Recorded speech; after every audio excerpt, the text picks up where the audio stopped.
बिस्मिल्लाहिर्रहमानिर्रहीम। अस्सलाम वालेकुम दोस्तों, उम्मीद करता हूँ आप सब लोग ठीक ठाक होंगे। आज की जो वीडियो है इसमें मैंने ऐसे लोगों को टारगेट की है जो कि एक टिकट में 4-5 स्टिकर वीज़ा लेके 4-5 कंट्रीज़ को ट्रैवल करना चाहते हैं। मतलब आज की वीडियो में ऐसे कंट्रीज़ आपको बताऊँगा जिनमें सबसे सस्ते तरीन रेट्स में या सस्ते तरीन बजट में आप ट्रैवलिंग करके अपनी ट्रैवल हिस्ट्री अच्छी खासी बना सकते हैं। क्योंकि आजकल वीज़ा लेना तो मुश्किल नहीं होता, मतलब 10-15 हज़ार में आपको वीज़ा मिल जाता है। लेकिन पाकिस्तान के करंटली अनफॉर्चुनेटली जो सिचुएशन बनी है इसमें टैक्स की वजह से पाकिस्तान में टिकट्स बहुत ज़्यादा एक्सपेंसिव हैं, जिसकी वजह से लोग वीज़ा ले लेते हैं लेकिन ट्रैवल नहीं कर पाते। ठीक है, तो आज की वीडियो में एक टिकट में आप 4-5 कंट्रीज़ ट्रैवल कर सकते हैं। मैं आपको 8-10 कंट्रीज़ बताऊँगा जिनका स्टिकर वीज़ा भी है और मतलब पासपोर्ट पर स्टिकर वीज़ा लगेगा जिसकी वैल्यू भी है और जाना भी आसान है। रिसेंटली मैंने ये कुछ वीडियोज़ देखी, कुछ अदर आर्टिकल्स वगैरह से इन्फॉर्मेशन कलेक्ट की, तो मैंने कहा आपसे शेयर कर दूं ताकि मेरे सब्सक्राइबर्स को भी ये लेटेस्ट इन्फॉर्मेशन मिल जाए। 8 कंट्रीज़ हैं टोटल जिनका आपको वीज़ा चाहिए होगा, स्टिकर वीज़ा। ठीक है, एक टिकट पे आप 3-4 कंट्रीज़ 4-5 कंट्रीज़ ट्रैवल कर लेंगे और बाद में फिर दोबारा एक टिकट पे जाके 4-5 कंट्रीज़ मज़ीद, मतलब 2 टिकट्स में आप 10 कंट्रीज़ कवर कर सकते हैं। सबसे पहले इसके लिए आपको चाहिए होगा थाईलैंड का वीज़ा। ठीक है, थाईलैंड का वीज़ा आप हमारे ज़रिए भी ले सकते हैं। थाईलैंड का वीज़ा आपको बआसानी मिल जाता है, कोई मुश्किल नहीं है। 6 महीने की स्टेटमेंट रिक्वायर्ड होती है, पासपोर्ट ID कार्ड वगैरह, और स्टेटमेंट भी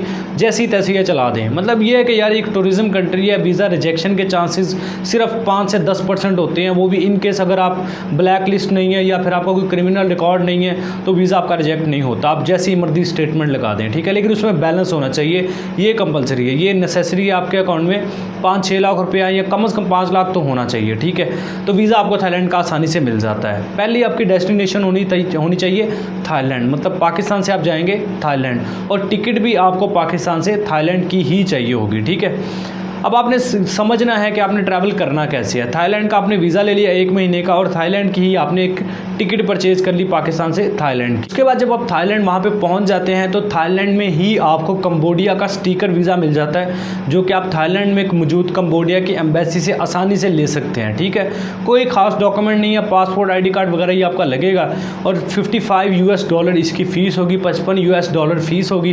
कंबोडिया का स्टिकर वीज़ा आपको विदिन 6 आवर्स, मतलब 6 से 7 घंटे के अंदर अंदर आपको स्टिकर वीज़ा पासपोर्ट पे लगा दिया जाता है। तो आप थाईलैंड से ही कंबोडिया जा सकते हैं। कैसे, वो मैं इसी वीडियो में आपको डिटेल से बता दूंगा। अच्छा, थाईलैंड जाके आपने कंबोडिया का भी वीज़ा ले लिया, आप थाईलैंड से कंबोडिया भी आप जा सकते हैं चंद पैसों में, बाय रोड भी मतलब जा सकते हैं। और टिकट की बात करें ना यार, देखो अगर आप पाकिस्तान से ट्रैवल करते हैं ना तो पाकिस्तान से चार्जेस, टैक्स चार्जेस मिला के आपकी टिकट अच्छी खासी एक्सपेंसिव हो जाती है। लेकिन अगर आप बात करें ना किसी और कंट्री से, मतलब थाईलैंड या किसी भी वेल सेटल्ड कंट्री से, तो वहाँ से आपको टिकट्स बहुत कम रेट में मिलते हैं। मतलब ऐसा नहीं है कि वहाँ से आपको थाईलैंड से कंबोडिया जाने के लिए 20,000-25 हज़ार की टिकट मिलेगी, ऐसा नहीं है। मतलब ये है कि 12-15 हज़ार में या इससे भी कम या थोड़ा बहुत ज़्यादा हो सकती है, इतने में आपको आसानी से टिकट मिल जाती है। तो ये एक अच्छी फैसिलिटी है कि आप अगर थाईलैंड जाते हैं तो वहाँ से आप कंबोडिया का भी स्टिकर वीज़ा लेके ट्रैवल कर सकते हैं। और स्टिकर वीज़ा की काफ़ी वैल्यू होती है, ये सभी को पता है ऑलरेडी। कंबोडिया के बाद एक और कंट्री है जिसका वीज़ा आपको थाईलैंड से ही मिल जाएगा, वो है लाओस। लाओस का वीज़ा आपको थाईलैंड से ही मिल जाएगा और स्टिकर वीज़ा आपको मिलता है, ये तकरीबन आपको 2 से 3 दिन के अंदर अंदर मिल जाता है। लाओस की एम्बेसी थाईलैंड में मौजूद है, वहाँ पे जाके आप स्टिकर वीज़ा लगवा सकते हैं अपने पासपोर्ट पे, 2 से 3 दिन के अंदर अंदर लग जाता है।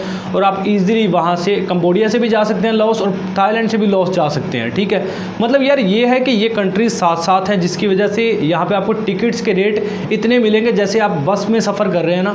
अब मतलब आपको लगेगा नहीं कि यार इतने पैसे ज़्यादा मैं खर्च कर रहा हूँ। ठीक है, और मेरे ख्याल में अगर आप किसी कंट्री का स्टिकर वीज़ा भी आपके पासपोर्ट पे लग रहा है, आप इजीली वहाँ पे कोई 10-15 हज़ार की टिकट लेकर ट्रैवल भी कर पा रहे हैं, तो ये बहुत बेस्ट डील है कंपेयर टू ऐसे कंट्रीज़ जहाँ पे आप 50-50, 60-60 हज़ार रुपये की सिर्फ टिकट लेते हैं अपने स्टिकर वीज़ा के लिए। अच्छा, कंबोडिया एंड लाओस के बाद एक कंट्री है वियतनाम। इसका भी वीज़ा आपको थाईलैंड से ही मिल जाता है, लेकिन इसकी थोड़ा सा डिफरेंट होता है ये लाओस या कंबोडिया के वीज़ा से। इसमें ये होता है आपने एम्बेसी में जाके वीज़ा अप्लाई करना होता है, आपको ईजिली अप्रूवल लेटर मिल जाता है। वो अप्रूवल लेटर लेके आप जो है एयरपोर्ट पे जाते हैं, वियतनाम के एयरपोर्ट पे, और वहाँ पे आपको ऑन अराइवल स्टिकर वीज़ा आपके पासपोर्ट पे पेस्ट कर दिया जाता है। इसकी भी फ़ीस 50 से 60 $US होती है और आपको इजीली ये वीज़ा मिल जाता है। अच्छा, अब आपकी मेन टिकट होगी पाकिस्तान से थाईलैंड की। ठीक है, थाईलैंड से आप जाएंगे वियतनाम, कंबोडिया या लाओस। ठीक है, डेस्टिनेशन भी करीब होने की वजह से और टैक्स चार्जेस भी कम होने की वजह से आपको टिकट बहुत ज़्यादा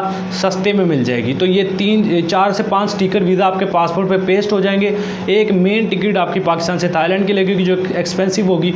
बाकी आपके लिए बहुत बेस्ट ट्रिप रहेगा अगर आप ट्रैवल हिस्ट्री बनाना चाह रहे हैं। स्टिकर वीज़ा भी पासपोर्ट में लग जाएगा और टिकट्स भी सस्ते पड़ेंगे। ये था आपका ट्रिप नंबर 1, ठीक है, जिसमें आप 4-5 कंट्रीज अपने इंक्लूड कर सकते हैं एक टिकट में।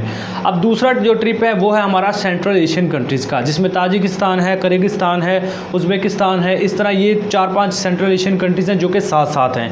इनका वीज़ा पाकिस्तानियों को घर बैठे मिल जाता है। इन्विटेशन लेटर लेके आप ले सकते हैं। इन्विटेशन लेटर हमारे ज़रिए भी ले सकते हैं, खुद भी ले सकते हैं, ईजिली ऑनलाइन आपको मिल जाता है। ये 4-5 सेंट्रल एशियन कंट्रीज़ हैं। इनका अगर आप इन्विटेशन लेटर ले लेते हैं तो आपको फिर पाकिस्तान से, फॉर एग्जांपल आपने उज़्बेकिस्तान की टिकट करवाई तो मेन टिकट आपकी वही होगी। बाकी जितने भी कंट्रीज़ हैं ना, उज़्बेकिस्तान, ताजिकिस्तान, किर्गिस्तान वगैरह, ये आप बाय रोड ही वहाँ पर ट्रैवल कर सकते हैं, ठीक है। मतलब बाय रोड ही आप उज़्बेकिस्तान से चले जाएंगे ताजिकिस्तान से चले जाएंगे किर्गिस्तान से आपकी वापसी हो जाएगी। तो इस तरह ये 4-5 कंट्रीज़ एक ही टिकट में आप ट्रैवल कर सकते हैं। तो ये बिल्कुल मुश्किल नहीं है। सबसे सस्ते 2 ये ट्रिप्स हैं जो कि मैंने आपसे शेयर किए हैं। बाकी यार इसमें मज़ीद आप अगर ऐड करना चाहो तो अज़रबैजान और ईरान वाला ट्रिप भी कर सकते हो। ये आपको बाय रोड मिल जाता है, ये बहुत अच्छी अपॉर्चुनिटी है। अगर तो आपके पास स्टेटमेंट वगैरह है तो आप तुर्की को भी साथ ऐड कर लें। अगर आपकी स्टेटमेंट नहीं है फिर आप सिर्फ ईरान और अज़रबैजान का वीज़ा ले सकते हैं अपने पासपोर्ट पर आसानी से, बगैर बैंक स्टेटमेंट के, और बाय रोड ट्रैवल कर सकते हैं। यहाँ से आप जाएँगे ईरान, तफ्तान बॉर्डर के ज़रिए ईज़िली आपको एंट्री मिल जाएगी, और ईरान से फिर आप जाएंगे अज़रबैजान, और फिर वापसी भी आप अज़रबैजान से ईरान आएंगे, ईरान से फिर पाकिस्तान वापस। लेकिन इसमें आपको ईरान का मल्टीपल एंट्री वीज़ा चाहिए होगा, ठीक है। तो ये भी एक सस्ता तरीन आपका टूर बन जाता है। तो बाय रोड ही ये आपका पैकेज बन जाता है। मेरे ख्याल में ये 3 ऐसे ट्रिप्स हैं जो कि कम बजट में, कम रेट्स में, कम टिकट्स में आपको वीज़ा भी ईज़िली मिल जाता है। आप कर सकते हैं अपनी ट्रैवल हिस्ट्री बनाने के लिए। तो ये बेसिक सी वीडियो थी। मैंने कहा यार जो पाकिस्तान के हालात चल रहे हैं, आपको एक ऐसे ट्रिप 3 बता दूं जिसमें आप कम बजट में रहते हुए अपनी ट्रैवल हिस्ट्री बना सकें फॉर यूरोप, कनाडा, यूएसए वगैरह, ठीक है।